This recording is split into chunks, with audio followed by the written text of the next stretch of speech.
back to you for our next discussion as well.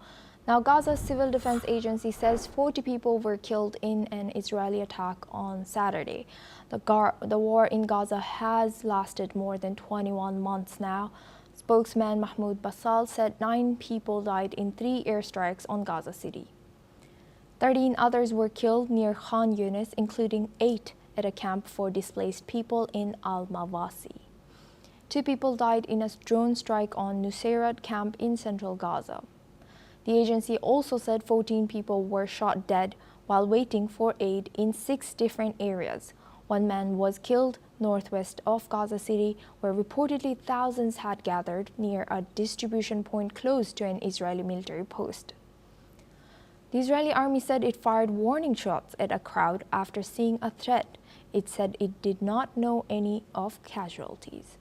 1 man was also killed by a drone near Khan Yunis and another by artillery in Al-Burej. Basal also said teams recovered 12 bodies after strikes in north of Rafah. Israel has launched its military campaign in Gaza after a deadly attack by Hamas on October 7, 2023.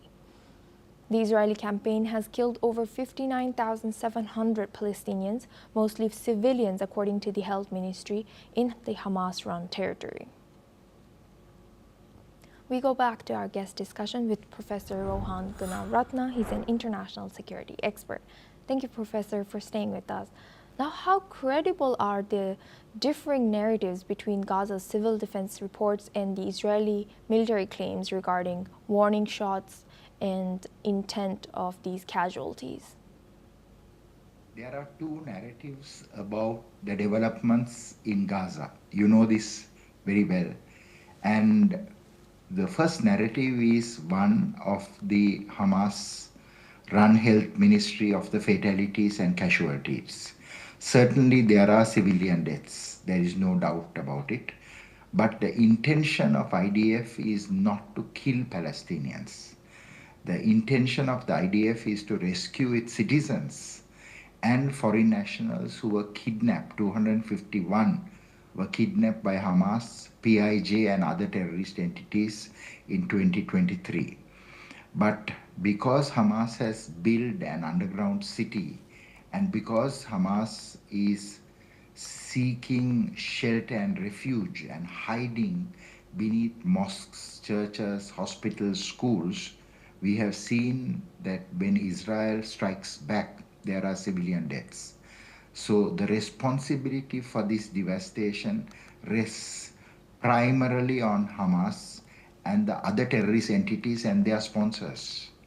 That must be made very clear. But unfortunately, the propaganda and the disinformation, the misinformation campaign suggests that Israel is deliberately killing civilians. We are not seeing any standing army in the world will ever do that. Of course, all conflicts in the world produce civilian deaths and casualties. Unfortunately, in Gaza, a very large number of civilians have died compared to the number of terrorists who have been killed. That is the reality of the conflict on the ground.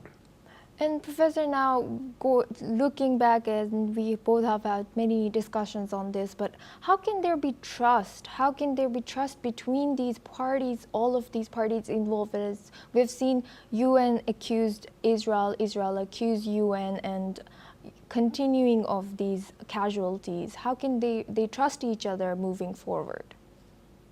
What is important is to build that trust, because that trust has been eroded based on the Israeli investigations. Some local staff hired by the UN to work in Gaza also served in the rank and file of Hamas and other threat entities. So the trust has been eroded between Israel and the United Nations.